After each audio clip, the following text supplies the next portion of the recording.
an open book for Ray Leonard. Backs up against the ropes. This is one of the most unusual calls by a referee in the history of the sport. The first loss. A tremendous victory. Leonard fighting off the ropes. It happened. It happened. Uppercut by Douglas. Down goes Tyson. Hooks in right hand shot. Excellent. Knocks out Mike Tyson. Slumps to the canvas. The champion struggles to stay on his feet. How do you like it? How do you like it?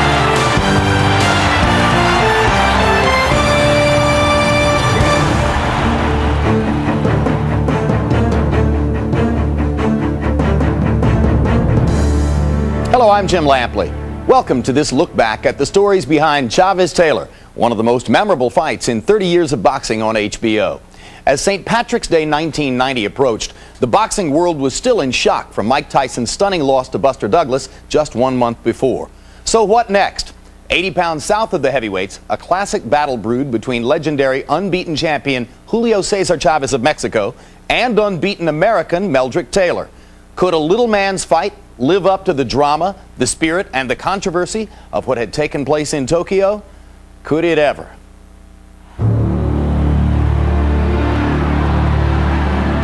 There are fights where you lose your prime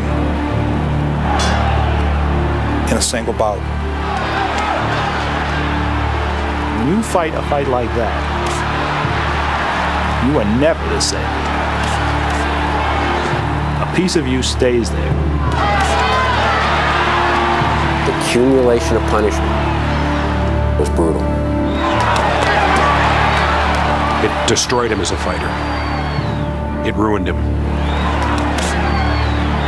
After that, it all was on the downside. That loss did it.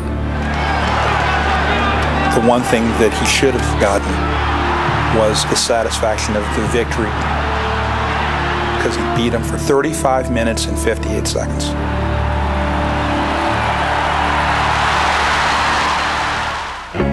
On the final day of competition at the 1984 Olympics in Los Angeles, a teenager from Philadelphia climbed into the ring, ready for his final bout in the 125-pound weight class. He was part of one of the best American boxing teams ever assembled, including future Hall of Famers Evander Holyfield and Pernell Whitaker. Their take would be 8 gold medals. Meldrick Taylor was trying to make it 9. And when he got to the Olympic Games, he was 17 years old. He was sort of the baby of that team and a vastly talented fighter. But you had much bigger names on that team, much older guys. The winner, in the red corner, Meldrick Taylor of the United States of America.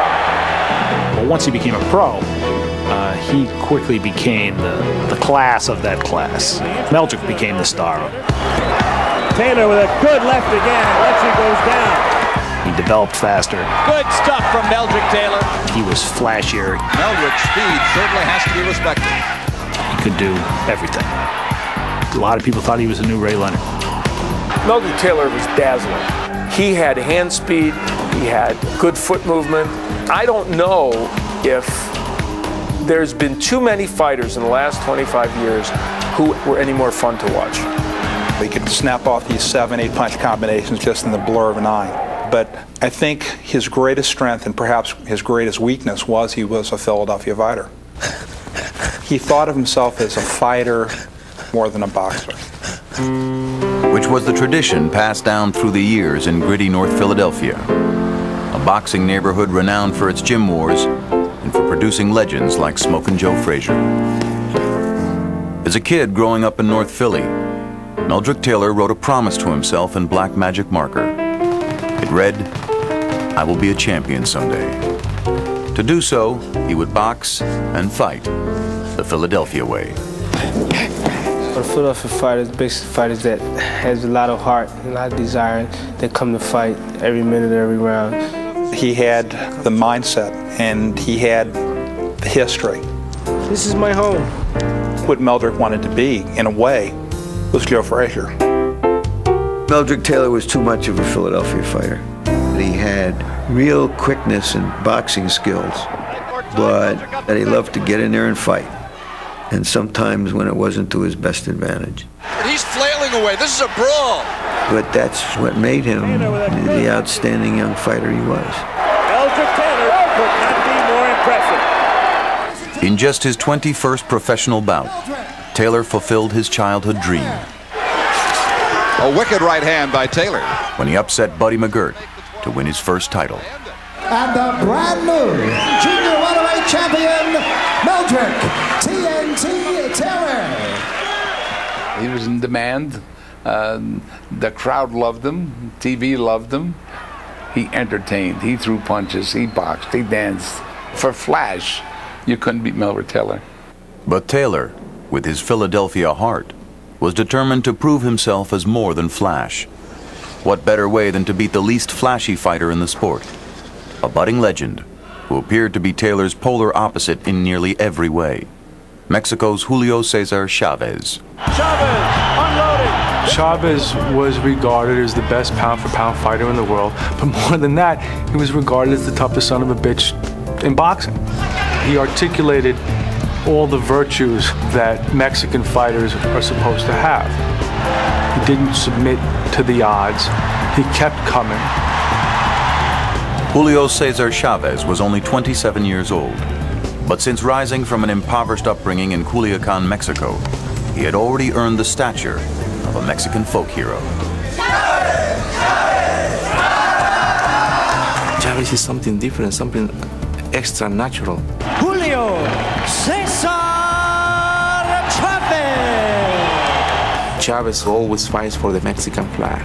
People, they don't care, they don't go to war just to see him fight. What Mexican fight fans loved about Julio Cesar Chavez is that he endured incredible amounts of pain in order to win fights for them. That's the Mexican passion. Outlast, outwork, outfight, outbattle. By 1990, Chavez had already won 4 titles and successfully defended them 13 times. His undefeated record gave him an aura of invincibility. Chavez was 66-0, the quintessential Mexican fighter. Take 3 to land 1. Wear you down with his relentless aggression and toughness. He was the workman. He was the plumber. You know, Meldrick was the guy driving the Jaguar, and Chavez pulled up in an SUV. But then he might run over your Jaguar with the SUV. People wondered who could get to Julio Cesar Chavez. And most people believed that if anybody was going to do it, it would be Meldrick Taylor. For people who like to follow boxing, this is what you live for. 2 great fighters, same weight class, both in their prime. Boy, it had everything. It was a stylistic matchup. It was a nationalistic matchup. The multi-million-dollar bout was scheduled for March 17, 1990, at the Las Vegas Hilton. But it didn't take long for something to get in the way. Every referee in the world, oh man, can you imagine how much you dream, how much you just pray that you can get this assignment. Richard Steele was considered one of the best referees in the sport, and he was assigned to the fight by the Nevada State Athletic Commission. He had already officiated 45 title fights, but his rumored relationship with Chavez's promoter, Don King, made the Taylor camp uneasy.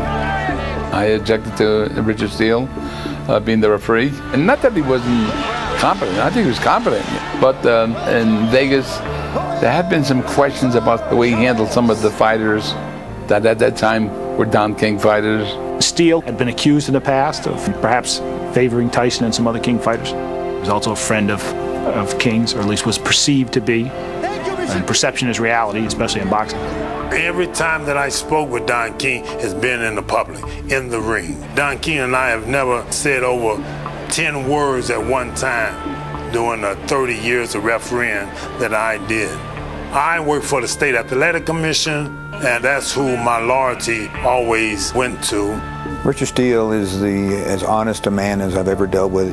Nevada Athletic Commission Executive Director Mark Ratner worked closely with Richard Steele for 20 years. He's just an upstanding individual, and whatever he has done in boxing, he did for the right reasons. So I've never believed any of those comments whatsoever. I thought it would be best to get another referee in there. But apparently the commission says no, it's going to be Richard Steele, so it was Richard Steele. Every so often in boxing, two landmark talents are brought together in a match of risk and reward unlike any in recent memory. Tonight in Las Vegas, such a meeting between Julio Cesar Chavez and Meldrick Taylor. It was one of those fights that ringside people, boxing insiders, were hungry to see it. It's our great pleasure at HBO Sports to bring you what we call and what other experts have called the greatest little fight money can buy. A bout between two extraordinarily talented, undefeated champions whose styles seem to be perfect foils for one another. Whoever won this fight was going to be at that moment the spotlight of everything below the heavyweight division in boxing. It was in the ballroom at the Las Vegas Hilton. That building held 9,200 people, and I would say about 7,000 were people from the Culiacan neighborhood. So in the past 50 years, no professional boxer has begun a career and sustained unbeaten success for as long as has Julio Cesar Chavez. Meldrick Taylor was really up for the fight. The familiar Lou Duva and his lieutenants will lead their charge, Meldrick Taylor, out of his dressing room. We all thought that he would win the fight because he just threw too many punches. Good evening, ladies and gentlemen. Well, I was really thrilled to be selected for this fight. And your referee is Richard Steele. I know that Julio Cesar Chavez has never fought a fighter like Meldrick Taylor. Chavez's eyes are focused on the midriff of Meldrick Taylor. He is thinking body from the outset. Taylor was unintimidated by the pressure. Chavez was just a target, moving into his range. Taylor lands a vicious right hand. Look at the speed of Meldrick Taylor's flurry. Brilliant stuff from Meldrick Taylor. The drama in this fight early on was that Taylor was dominating a terrific fighter. Taylor still trading 4 blows to 1 for Chavez. Nobody expected that to happen. With the first 4 rounds, Meldrick Taylor would appear to have built an early lead. Boxing. Moving. Punches and bunches. His fluid hand speed and combinations. Clearly reminiscent of Ray Leonard at his best. Whoa, beautiful trading punches inside, and Chavez again seems to wobble slightly as Taylor lands at will. The hand speed of Meldrick Taylor was superior, totally superior, and nullified the offense of Chavez. He's been doing what he needs to do, just boxing, using speed. Taylor was way ahead. And as round 5 comes to a close, Meldrick Taylor throws his gloves skyward in celebration of his performance so far. He was winning the fight. Now you're boxing beautiful. There's no doubt in anybody's mind. This is why we try to hold him up a little bit and slow him down. Now just settle down, settle down. Don't let the guy carry you too fast. Because we saw the fight maybe going into the 12th round, and we wanted to hold him back a little bit so he had enough to turn it on in case he needed it. But through the middle rounds, Taylor showed no signs of slowing down. It's hard to imagine Taylor being more effective. Hard to imagine him doing a better job of rising to the biggest occasion of his career. Even Chavez's staunchest supporters were in shock. The Meldrick Taylor was dominating Chavez for 9-10 rounds. Even the Chavez corner said, come on, do it for your family, for your sons, for everybody, for your country. You're losing the fight. Un esfuerzo más, Julio, por tu familia. For your family, Julio. They know how desperate the situation is. Here was an unbeaten young champion fighter fighting the fight of his life against one of the greatest fighters in the sport, and I thought that he won the first 9 rounds of the fight. You're in the middle of the 9th round of a classic performance by a young fighter on the threshold of greatness. Taylor may well have won every round. I thought that Taylor was decisively winning the fight. I thought he was really giving Chavez a boxing lesson. It was clear to almost everyone that Taylor was giving a virtuoso performance.